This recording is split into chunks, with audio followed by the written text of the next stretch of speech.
You know what, guys? I think GTA might finally have some competition, and that's a strong emphasis on the word might and the word competition. Because I'm not sure what the fuck I'm looking at right now. From the moment that this game popped up as a, thank goodness, a skippable ad on my YouTube page, I was in shock. I could not believe that in the year 2025, game devs are still attempting to launder money. And you know, that's not even that surprising because the CEO of this company used to work on Grand Theft Auto titles. For 20 years, he was at Rockstar. And in 20 years, he absorbed none of the swag that Rockstar has. However, from working on Grand Theft Auto, he probably thought to himself, hey, let me commit a grand theft and flip, I don't even know. On the street, you would flip a brick. Here, you're flipping gaming assets, I guess. I don't know. From the moment that I heard that this man went on to create his own studio while naming it Build a Rocket Boy, I immediately thought of sending him a letter telling him to pack it up. How are you supposed to compete with Rockstar when they smoke you just based off the name of their studio? If I was 5 years old and somebody offered me a video game and I was only allowed to know the name of the studio that made it, and I had a choice between Rockstar and Build a Rocket Boy, I mean, I would afraid to be bullied if I was playing something made by Build a Rocket Boy Studio. Alright, let's go into something else. But how about this? How about a title of the video game itself? Titles are very important. So let's compare.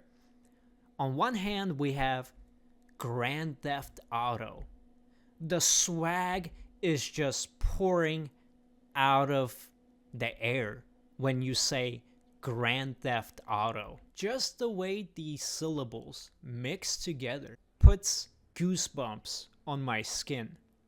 It's the same as if you were to say the word money. It sounds about the same. Grand Theft Auto, money, swag. And what about our competitor here? The title of this video game is MindsEye. MindsEye. More like mindfuck. More like I soar. That's what it is. Leslie, what are you doing, Leslie?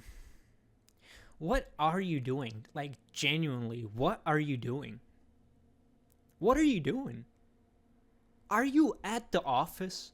Are you observing what's going on your devs' computers? Have you seen the gameplay trailer, Leslie? This is rough. This is rough. But with all that being said, let's actually take a look at the trailer. Introducing MindsEye. Your story takes place in the city of Red Rock, a desert metropolis where corporate greed and political ambition are in constant friction. Interesting. So a trailer opens up with a footage of a drone flying into a civilian building.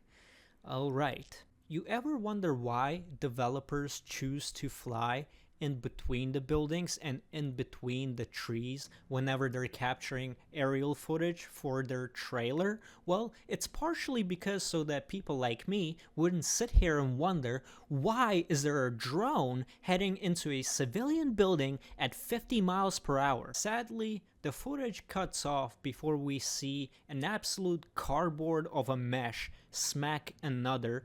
But don't worry, here's a footage of a car trying to cut in between the traffic where we see the cardboard mesh in all of its glory. I will go ahead and take a wild guess that this is made on Unreal Engine 5.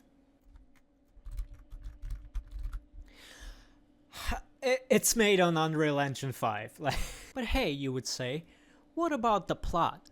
Well, let's see, because it's so conveniently narrated to us. Corporate greed and politicians rule the world. Who gives a fuck? Who? Because it's not me. I live in America. I see corporate greed and politicians on daily basis. If this is a way to entice teenagers to play your games, I mean, like, nobody gives a fuck about that anymore, man. In a future that's closer than we think, technology takes care of almost everything, so we don't have to. Technology takes care of everything. Oh, that's so interesting. Why is the technology taking care of everything? So we don't have to. Oh, okay. Pff, of course. I should have known. I'm so fucking sucked in, bro. I feel like a vacuum cleaner is on my balls sucking me in. But to be real, the more this story is narrated, the more and more I lose interest in it. I mean, what's next? You're gonna tell me that AI is stealing our information? Of course, sir. Artificial intelligence connects every device into one all-knowing system. That's crazy. But you are not part of the system. You are Jacob Diaz. I would rather be part of the system. Jacob Diaz? Oh, hell no, bro.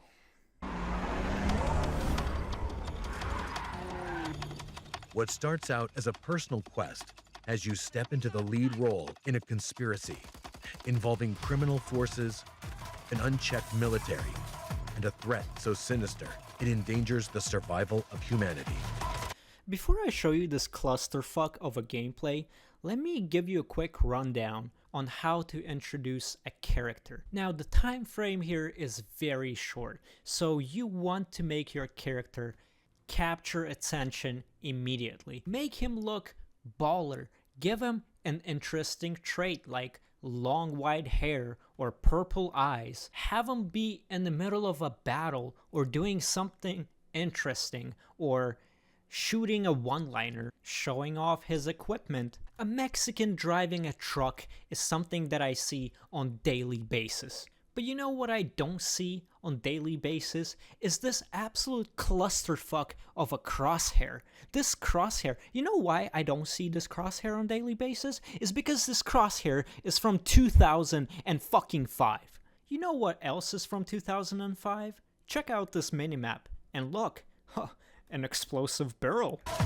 You have expert skills making you extremely valuable to some, but highly dangerous to others. Apparently, the set of expert skills include you being able to walk into a hail of bullets and take 45 points of damage. You find Diaz yet? No, still out there.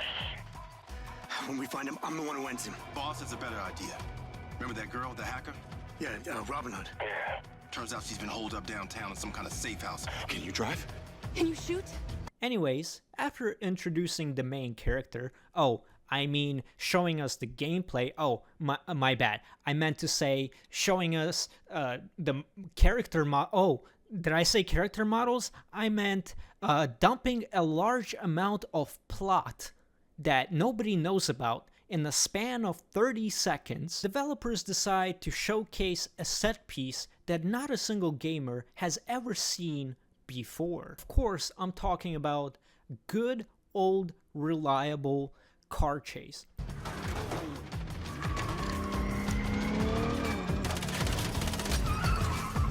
As you're confronted with increasingly perilous situations, you must form unlikely alliances in order to survive. Your talents at the wheel will be called upon as you find yourself both the hunter and hunted.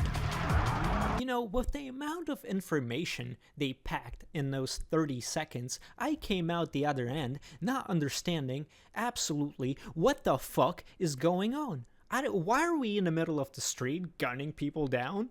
Who is the hacker? Who is this guy? Who's this guy? Who are these guys? Why are they chasing us? Why are we being explained the intricacies of driving when we're not the one that's driving?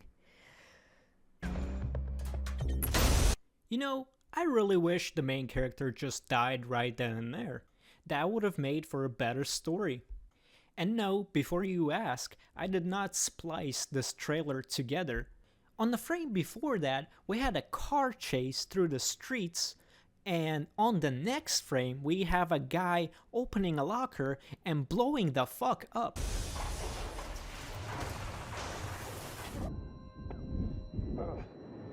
Dramatic new twists explode onto your screen.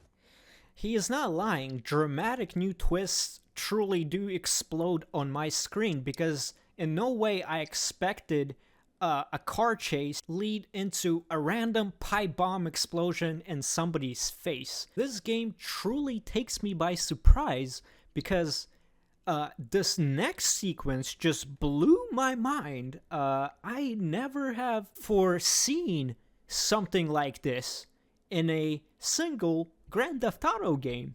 In any game, period. Every upcoming game dev, please pull up a chair and take notes. With a variety of unique situations to solve, Don't give up on us. involving protecting others, Yes, you're seeing this right. It's a CPR QuickTime event where you just press one button repeatedly to revive a guy that just got his skull blown open by a pipe bomb. I don't even know where to begin. And sadly, the main character is still alive. you'll have a wide array of tools and weaponry to engage with. You will reactivate the MindsEye implant. You'll have a wide array of tools and weaponry to engage with. Here's an example of a bad commentary. You will have X, you will have Y, you will have a drone, and you will connect to the MindsEye view, and you will... I'm not gonna buy the fucking game. Now what? Now what? Don't sit there and repeatedly say what I'm gonna do. Show me what I can do. And then maybe I would want to buy your game and do it. With this type of approach, you might as well dial up phone numbers in your office and try to sell your game over the phone. I mean, you might as well take it a step further and start reading off a list of things that we can't do. Besides, nothing that has been described gets my nuts hard. There is nothing more boring than a flying clunk of metal executing blueprint commands. If you have to have a boring sequence in your video game, it somehow has to be entertaining. It has to fit into the general narrative and the mood of the game. Hacking worked in Watch Dogs 1 because a motherfucker was doing it off his iPhone. It looked cool. It fit the story. It fit the general mood. Imagine if instead of a drone, this dude had a German Shepherd that would go and tear people apart. That would be fucking metal. But what do we get instead? We get this. The companion drone has a powerful stun function. A stun function. Thank God for the stun function. It's not like we're unloading a clip of AR-15 into this dude's chest. Thank God for the companion's drone's stun function. You can't be serious. I mean, alright, I have a question for the citizens of YouTube. Would you rather have a German Shepherd that would run around the battlefield and tear people's faces off, or would you rather have a companion drone that stuns people? I think the answer is pretty obvious to you, to me, but apparently it's not so obvious to Leslie, and it genuinely makes me question what was Leslie doing for the past 20 years at Rockstar Studios. And you know, these things are actually just the top of the iceberg. Let's look at something that is very obvious, and in fact, it is so obvious because it's persistent whenever you play this fucking game. I'm talking about the amount of visual clutter. This drone is just a gift that keeps on giving, because with the amount of emphasis that was put onto this drone, how did nobody notice that this drone takes up screen space? And not only it takes screen space, but it also blocks your crosshair by flying back and forth. Maybe it would not be such a big deal if it just hung in the corner, but that's already a problem. But no, it doesn't just hang in the corner. It flies around your screen. That means at any given moment, 10% of your visual space is occupied by a random fucking drone. At this point, it's doing more damage than helping you. And on top of that, if you have a companion, the companion will be blocking part of your screen. And then on top of that, there's enemy drones that are also in the sky that occasionally flash you with a purple beam of light while you're being shot with red tracers. This absolute abomination of a damage indicator that flashes and lingers multiple times at varying distances. I have no words. Going back to the story, our main protagonist is being chased by 2 Tesla bots, and the bright minds from Build the Rocket Boy decide that this is a perfect time to show us the physics of breaking glass, delivered to you by Unreal Engine 5. And hence it's delivered by Unreal Engine 5, it is nothing special, which begs the question of why is it being shown at all, but a lot of things in this trailer beg a question. Like, for example, why are these bots running in different FPS values? And like literally running. But you know what? That doesn't really matter. With the way this game is handled, it's a miracle that it runs at all. Besides, get ready to be blown away by, quote, MindsEye unique content delivery system. Portals. Rips in time. MindsEye's unique content delivery system. Don't think it, don't say it. Entered via portals in the campaign or at any time through the menu. Enables access to the open world and a continuous, ever-expanding stream of new gameplay.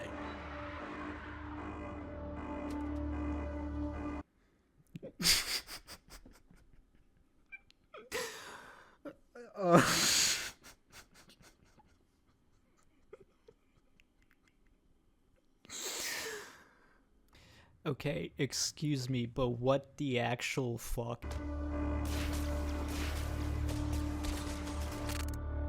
This is the home of infinite entertainment. This is the home of infinite entertainment, says the narrator while the guy shoots 2 people with a sniper rifle in the middle of a desert. Alright, anyhow, this game is coming out on Xbox Series X and S, PlayStation 5, and PC if you would like to pre-order. And here I was about to end this video, and I had a funny suspicion about the reason why the drone lingers on your screen, but I thought it was so crazy that I just dismissed it and recorded this review. However, I'm not crazy, I'm not schizo, it is real. Guys, the reason why drone lingers on your screen is because they have added skins for the drone. Now, if I would have said that 10 minutes ago, you would have thought that I'm completely off the fucking rails. But there it is. Not only does flying clunk of shit exist, but you can also customize it. Yuppie. No need to be a professional game developer.